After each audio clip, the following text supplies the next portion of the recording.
welcome back. So last time we kind of screwed up, and we ended up in this catastrophe of a war that's happening. Some Mongolian independence that I don't really care that much about. I just thought if it was between those two it would be easy. Didn't realize Ming would get involved. Complicated everything. Anyway, we're trying to find a way back, so... States General?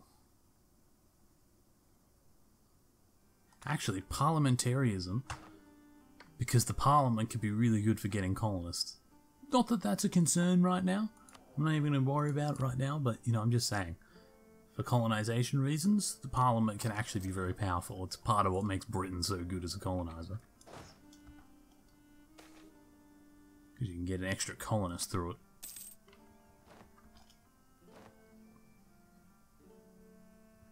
Wait, so Ming just left the war? Does that mean there's a lot less troops now? Oh, hell yeah, there does. Now we should be able to win the war.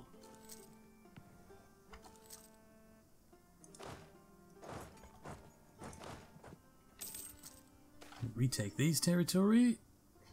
No, I don't want those officers, thank you.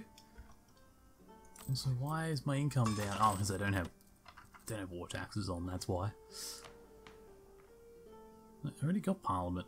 Why does it say I can still enact something? Oh, because of Parliament I lost the other thing, right. I see. Advisor cost goes down? Sure. Colony self-sustaining? Good, glad I noticed that. You can just keep colonizing across Borneo because you're doing a good job down there. Yeah, so with Ming out of the picture, this should get a lot easier. Just quickly nab up some territory, or retake it from the rebels that Mongolia is facing.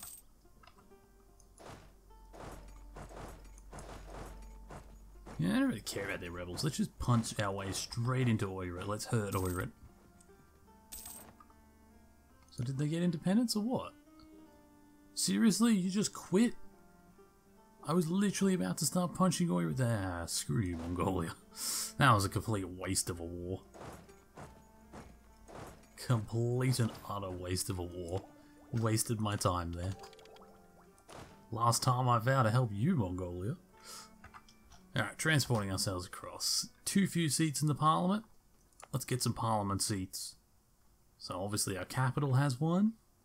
We'll give another to Pyongyang, since it's the other... Well, I'm pretty sure it's the other major city of Korea. I know obviously it's the capital of North Korea in real life, but I don't know.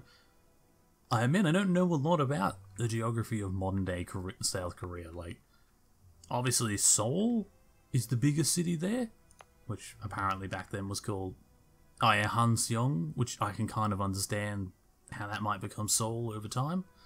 But I don't know, like, what is their other major city? Surely they must have one. I imagine down in the south here there's probably like a big port city down here somewhere. I'm not 100% though. And this island, like, is this Korean in the modern day? Is this Chinese? Japanese? I don't know. I don't know. I should look a bit more into modern day Korea. This modern day South Korea is a really interesting place. Alright, that's in a territory, not a province. So we can't make Beijing a parliament. Well, we'll make... Controlled by Neo-Confucian reformists. We will make... I can't make that... What can I make a parliament? I feel like I can't do any of these. Oh yeah, Kyoto. Perfect place for a parliament. Of course, it's one of the major centers. Also make Yugo, just for that Japanese. We'll go over to Taiwan. We'll stick one on the island of Taiwan as well. Seat of Parliament. That's a decent sized city, but it's in a territory. So where's our states? Okay, so these are all states. Gilead. I probably should have more of them in mainland, like the main peninsula. Just because that is mainland Korea, so a large part of the parliament should actually be here. Ganyang. Chongju. How many more do we need? One more, so we'll stick the extra one up here somewhere. Just to represent the northern part of our empire in the parliament, at least a little bit. Start debate, yes, there it is. Charter colonies. Global settler chance, 20 plus more, but we get an extra colonist. Put in some admin and a bit of corruption, and it's done.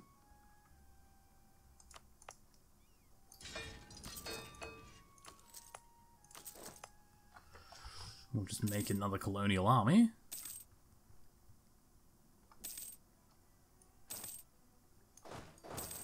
You guys all get together, and then we'll ship you down here.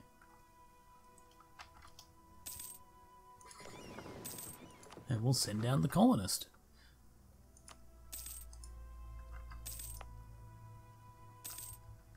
Very nice.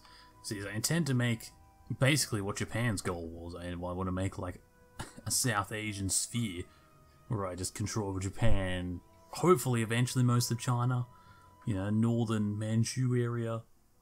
Eventually I'd like to take Ayutthaya and like Indonesian area out, so this is all just my territory. Maybe we might even sail over to America and get like a Korean California and Alaska. Maybe, we're not sure yet. I would also like to take Australia, but we'll see. That's far to the south. And for now I want to focus on Indonesia. I feel like that's the better colonial position right now. Okay, let's also sail these guys down here because we were in the process of going toward these guys when all that crap started.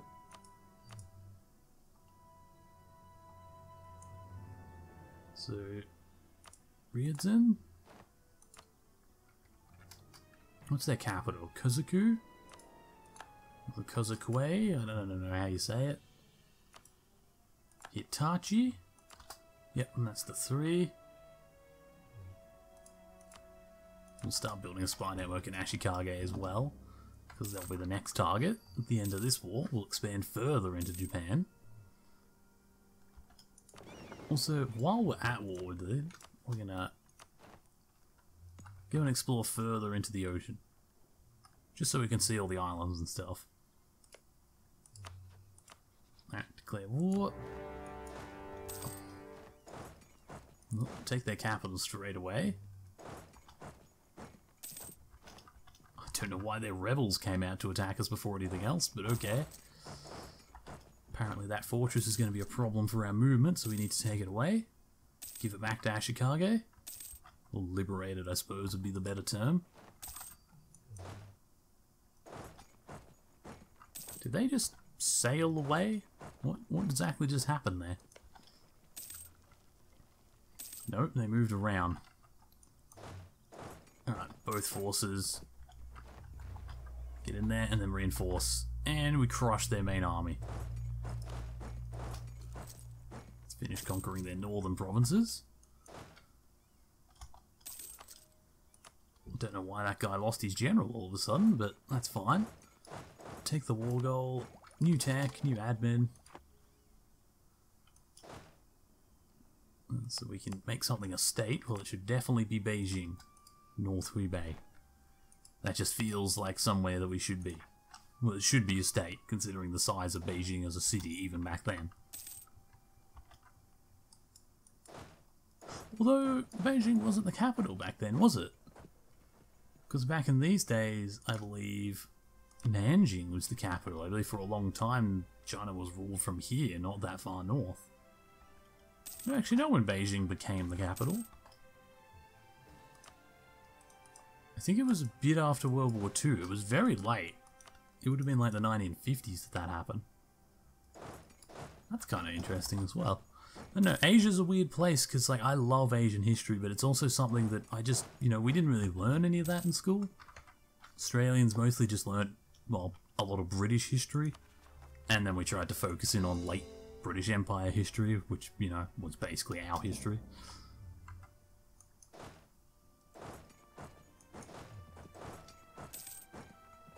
Or at least that's what they tried to focus on. You know, they'd focus on the World Wars, the Commonwealth, you know, the error that we know. Also, Ashikage, can I please just have access? No? Of course not. Oh, those Japanese beat me. Yeah, you don't win 2 battles in a row though, do you? Yeah, no, like I said, like I watched a video about Admiral Yi, and Admiral Yi was fascinating. I admit, Korea, I don't know a lot about their history. I know a little bit about like the Korean Civil War, I guess it would be. Never really thought about it from the Korean perspective. Like, we all just say it's the Korean War, but I guess in Korea, North and South Korea weren't separate countries at the time when it started, so I guess it is a civil war, technically. It's technically an ongoing civil war. Because it never ended, I'm pretty sure. I think North Korea and South Korea just signed a... what do you call it? Like a temporary non-aggression pact? Like, there was never a peace treaty signed or anything. They're still, I believe, technically at any point the war could go live again. I guess it's just an ongoing Cold War right now. Which is kind of weird to think about, but I guess that's what it is. I don't think it'll ever go live again. Like, honestly, North Korea's kind of done for at this point. They may have nukes. They may also not have nukes. They have rockets, but we're yet to actually see much proof that they do have nukes itself. Having rockets and having nukes are 2 very different things. And then if they do have nukes, we're not really sure they're able to deliver them or that they're proper working nukes. So, if a war did start, that's about their only advantage. Like, technologically, I believe South Korea is way ahead of them in basically every field. Like, I don't see North Korea being able to hold its own in a modern war. I feel like all the technology differences, the only thing that is on their side is manpower, but that can easily be circumvented by, like I said, technology. Or, of course, the fact that South Korea would not be alone. South Korea would have its allies, most notably the US, but also, no doubt if it went to war, it would probably have us Australians there, being in the South Pacific, probably some New Zealanders. I imagine Japan would have a say in it. They would want to be involved. Taiwan would probably send support. Like, I don't see South Korea standing alone. Then I guess if that's the case, you're also looking at China getting involved and perhaps Russia, and then it gets a lot more complicated when you have that many sides. God damn it, they've retaken the whole north while I was taking the south. It's because of this stupid Ashikage stuff that I can't travel through. If I could walk through it, this would be easier. Take back my damn fortress.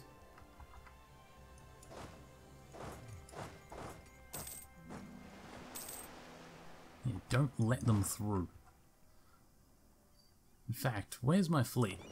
Yeah, you guys. Get there, stop them travelling out of that northern island, trap them there. Then we can just take them out. At our own pace.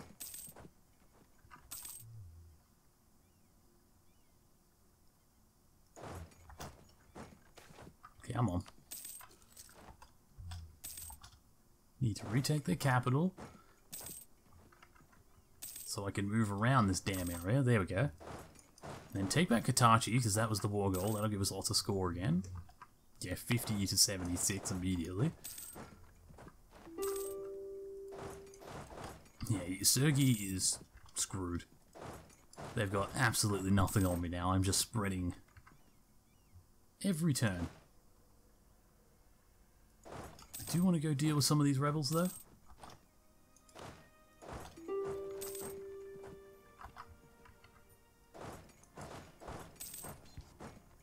It's really annoying having all these rebels be around, so we're just going to take them out.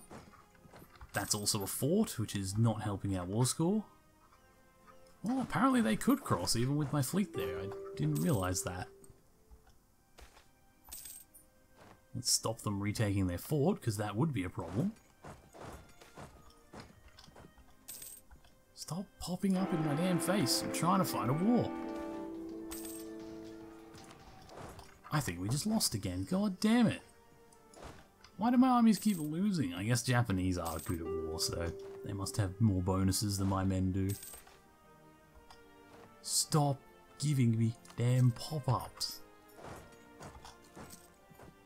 I'm trying to fight a war against the Japanese here.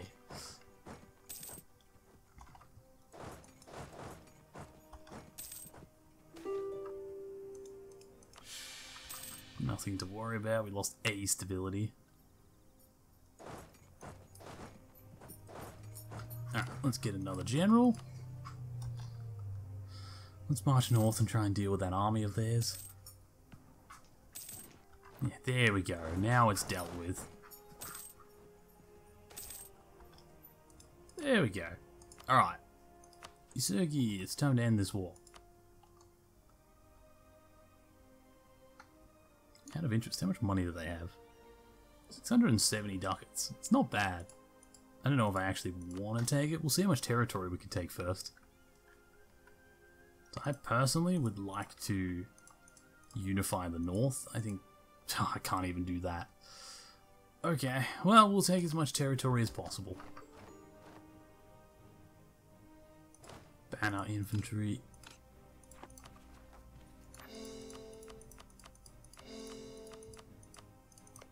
And then while that's going on, fabricate claims. And fabricate claims. Is that all they have left? Those two provinces?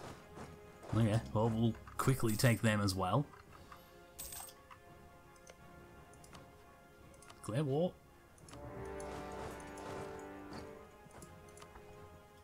Oh, we can't get there because of the stupid fort. Okay, that's cool. We'll just chill here then. Right, so what's going on in China? The Ming has actually managed to hang on, and they've taken out Wu and Yue. Ugh, they're actually gaining their strength back. I don't like that. I might have to fight a war myself with them soon. Their army's not that much bigger than mine. If I could increase my industry a bit, I could probably outdo them. Let's get some new buildings up and running. Increase my economy so I can field a bigger army.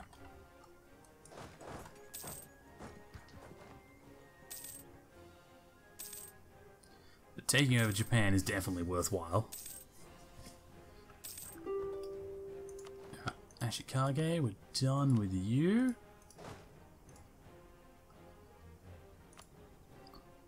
Oh, they also have that island. I completely forgot about that. But that's cool, we'll take that too.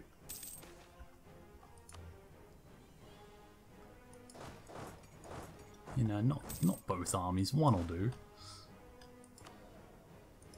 No debate in Parliament. Can we do the colonist thing again? Yep, cool. Alright, so one of you goes there. One of you, I'll get to start colonizing over here.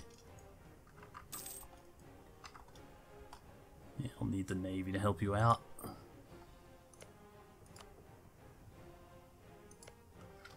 And that'll be that lot colonized. Alright, Ashikage. Along with any money you have. Even if it is just 75 ducats. Oh, that's not good. That actually takes me over 100%. That's really bad. We're going to have rebel issues. We're going to have bad rebels.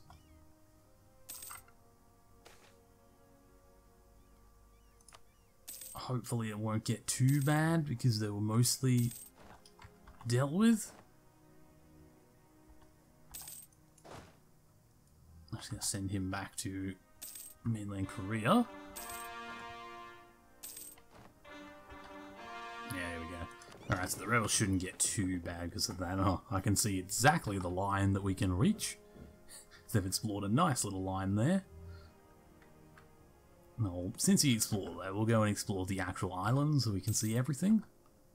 Not that I think any of those islands are particularly worth colonizing right now. Maybe just as jumping off points to get to America. Let's try and deal with these rebels. There is a lot of them, but we did it.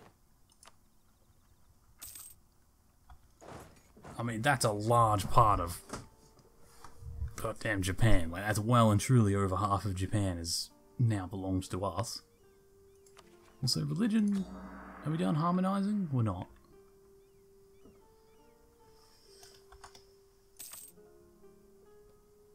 Oh, and we get bonuses for it too. So we get...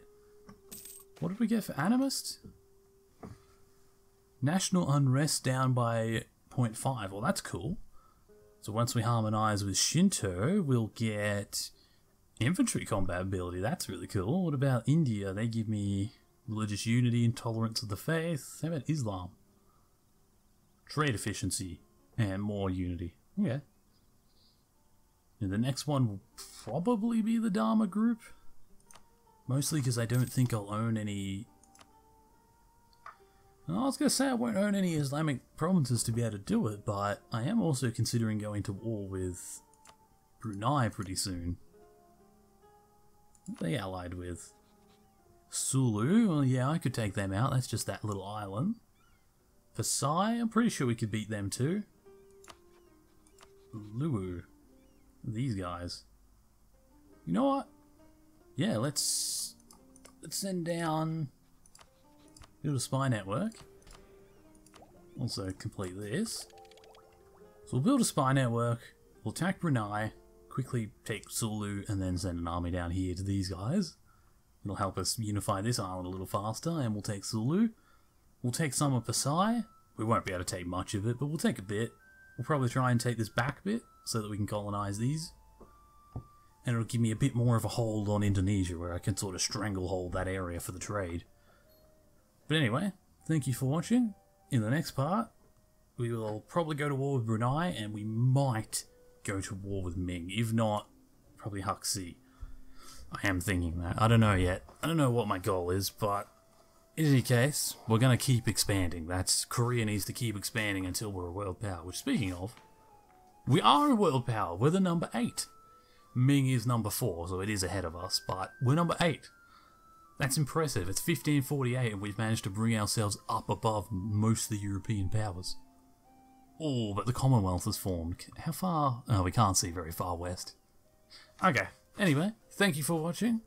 And like I said, the next part will continue. Bye for now.